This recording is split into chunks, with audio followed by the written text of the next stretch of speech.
Good evening. I hope you're having a good dinner, and now you got to pay for it by listening to our play tonight. Just a bit of a word before we begin. This was done by Diana Luehm of Michigan. Can she raise her hand? She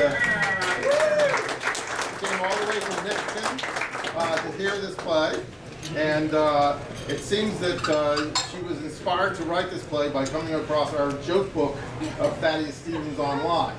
So we thank you very much for going to all that effort and coming here today, and I hope that everybody will enjoy it. So without further ado, this, by the way, is Thaddeus Stevens' grave, sort of. Okay. And so that will be our prop for tonight. So without further ado, here is the play. There it is, the tombstone of the great abolitionist, Thaddeus Stevens. I should have got him a better tombstone. Okay, here we go. There is his tombstone. Born April 4th, 1792, died August 11th, 1868. I repose in this quiet and secluded spot, not from any natural preference for solitude, but finding other cemeteries limited as to race by charter rules, I have chosen this, that I might illustrate in my death the principles which I advocated through a long life, equality of man before his creator. What a statement. What a congressman. He was the only congressman in history who made such an impact that he was nominated for another term after he was deceased. Hello there, Mr. Lincoln. I heard you got a leave of absence. St. Peter granted it. Well, visiting your gravesite, I was told to go to Gettysburg. They have a Lincoln look-alike there delivering your address. Brilliant. You always did like a short speech. True, but short speeches were a rare occurrence in those days. Most politicians pontificated without restraint or even a valid point. Better to remain silent and be thought a fool than to speak out and remove all doubt. But in a larger sense, we cannot dedicate, we cannot consecrate, we cannot hallow this ground. The poor, brave men, living and dead, who struggled here, have consecrated it, far above our poor power to add or detract. Short and to the point. I wrestled for days with what to say on that address. The cries from Bull Run, Antietam, Bloody Lane, and Pickett's Charge rang over and over in my head. I understood why General Lee rode his horse among those who survived the charge, apologizing for his error in judgment. Then upon entering the camp, Lee struggled to dismount, sighing as he said, "Too bad. Oh, too bad." There were all types of generals. Lee's opposite was Pickett. When General Pickett was asked why his charge failed, his standard response was, "I've always thought the Yankees had something to do with it." War is cruel.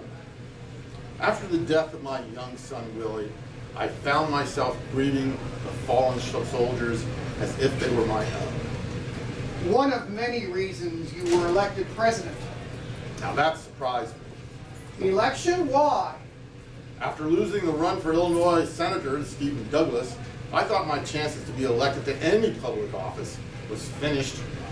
It is interesting how things happen. I lost the debates, but won the presidency by their publication. You were never at a loss for words with your pro-slavery opponent, Douglas. Now, there was a man who could compress the most words into the smallest ideas. I remember your quick retort when he called you two-faced. I leave it to my audience, you said. If I had another face, do you think I'd be wearing this one? The audience chuckled heartily, like they are here. But there were many times when your quick wit brought down the house and then won the argument. Yes, but I confess I often resorted to cutting down my political enemies.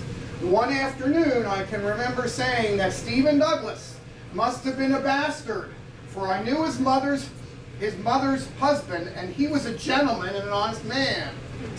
Douglas saw no humor in my own observation. Although he was so small, he certainly didn't need any cutting down. He was of a different cloth. The debates helped you get elected, but another thing helped start the war. Harriet Beecher Stowe's novel, Uncle Tom's Cabin, the war of words became swords and guns. For a while, I thought we would never win the war. Week after week, General George McClellan sent excuses to me why he didn't advance on the enemy, until I finally said, if you're not going to use the army, do you mind if I borrow it? McClellan always said he couldn't attack without first preparing a route for retreat. That was his main emphasis. Now General Grant had the opposite attitude, which earned him the nickname Unconditional Surrender. It is a fact that at the beginning of the war, the South had better generals. The bullet that won the war was the one that killed Stonewall Jackson. By friendly fire. He died in May, just months after Gettysburg. Before Gettysburg, his replacement, General Richard E. Ewell, neglected to take the high ground, as General Lee suggested. Because he had a cold.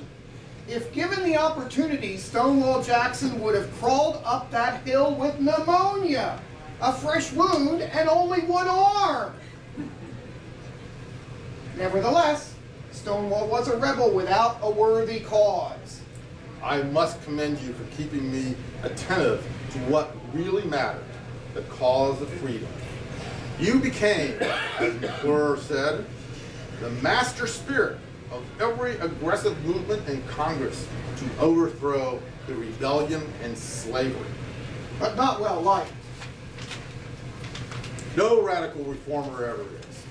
I admit, at times I was exasperated by you and your political allies who continued to prod me to issue the Emancipation Proclamation.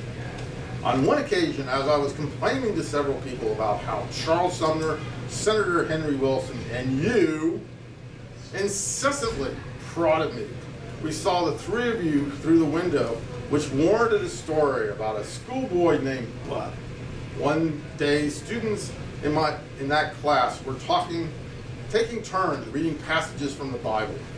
When it was Bud's turn, he stumbled over the names Shadrach, Meshach, and Abednego, which earned him a slap from the schoolmaster.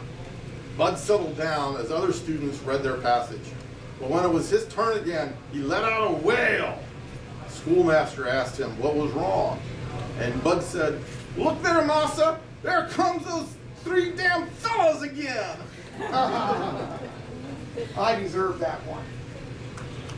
I needed the prod. We both had our roles. Mine to push forward our efforts, and yours to wait sagaciously for just the right moment to accomplish each noble advance. You were the one who pushed for the enlistment to be for the duration of the war, or for at least 3 years, unlike the Secretary of War Stanton's suggestion. Enlistment for 3 months? Can you believe that? Just long enough for the soldiers to know how to march in step. The South was more determined and tenacious than most could comprehend. I admit, when you appointed Simon Cameron as Secretary of War, I was livid. He turned away troops, saying he had nowhere to put them, and mismanaged the funds, spending money on who knows what. That's why I complained to you about the exorbitant prices in many of the war contracts. And I asked you directly, why, Mr. Stevens, you don't think the Secretary would steal, do you? To which I truthfully replied, Mr. President, I don't think he would steal a red-hot stove. And when Cameron got wind of that, he was so inflamed and steaming that he demanded that I accompany him to the White House, where I could retract that statement.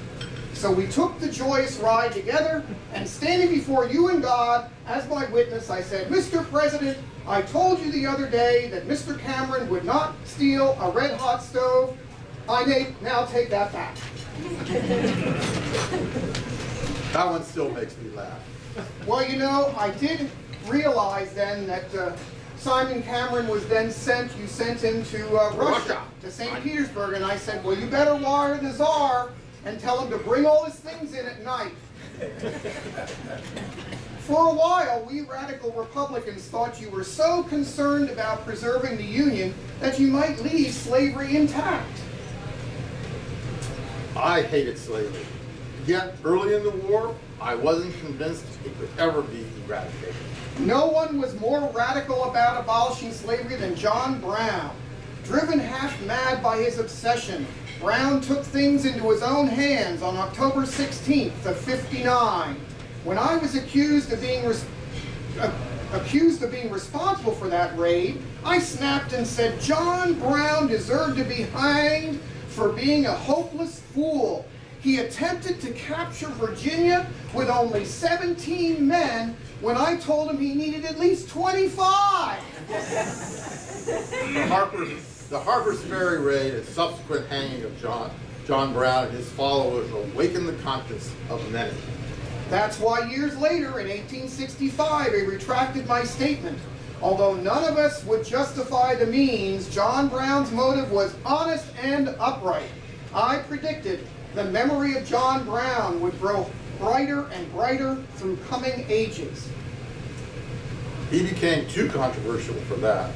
The Monday after Brown was hanged, his momentous rash deeds stalked the hall. Southerners laid the John Brown raid at the feet of the Republican Party. A heated discussion ensued. After I insulted my pro-slavery opponents, a congressman from Mississippi sprang toward me brandishing a Bowie knife until several Republicans came to my aid. After laughing off that episode, I was later shaken by it. Yes, I understand after that you said if you were ever challenged to a duel, you would choose dung forks. The first of many battles, but it wasn't until the Battle of Gettysburg that there was any hope that slavery would be abolished and the Union preserved. Then the Emancipation Proclamation became a reality. At one point in the discussion, a congressman from Rhode Island argued against it, saying, it might give offense against the South. I don't know if you ever heard the anecdote of which I shut him up.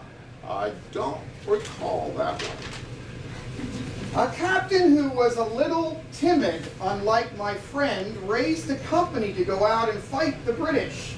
It may be that they were from Rhode Island. And when his company were brought in front of the enemy, he cried out, when they were about to shoot, don't fire, for don't you see it will only make them a great deal madder. Who would have ever thought that the firing on Fort Sumter would result in 4 long years of war with the death of more than 600,000 men? Including you yourself, one of the last casualties, shot at Ford Theater by the infamous actor John Wilkes Booth. I was tired. And so was I, but not too tired to try to impeach your successor, Andrew Johnson, from whom all evils flowed. I must admit that was a bad choice. You passed on just months after the impeachment. Yes, but not without one last joke. Oh, what might that be? I was so frail during that impeachment proceeding that I had to be carried, sitting in a chair by 2 stalwart young men. Once, while being carried, I said to those 2 men given the job, who will carry me, boys, when you are dead and gone?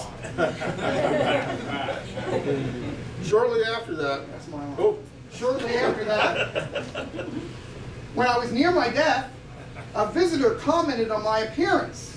And I said, it's not my appearance, I said, but my disappearance that troubles me. now I can talk. And now you are living among angels. Yes, it's almost time for us to return. Yet there's another story about my appearance worth telling. Once, a female admirer of mine asked for a lock of my hair. And I said, here, have the whole thing. he was so shocked and stunned by my generosity. I wonder if she wore it. Not without a new hat to cover it. My, it seems that it's past our time. Okay, see you on the other shore. Good day, Honorable President Abraham Lincoln. And good day to you, Honorable Congressman Thaddeus Stevens.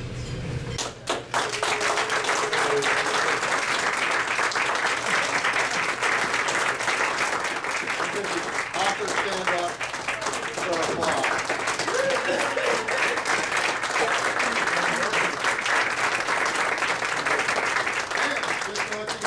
There are little brochures about Thaddeus Stevens' life up here if you want to grab one, and also membership blanks for the Thaddeus Stevens Society if you are so attuned to do that. So thank you very much. And oh, one last thing, I just saw something. We have to sing happy birthday to Thaddeus Stevens. So, happy birthday to you, happy birthday to you, happy birthday.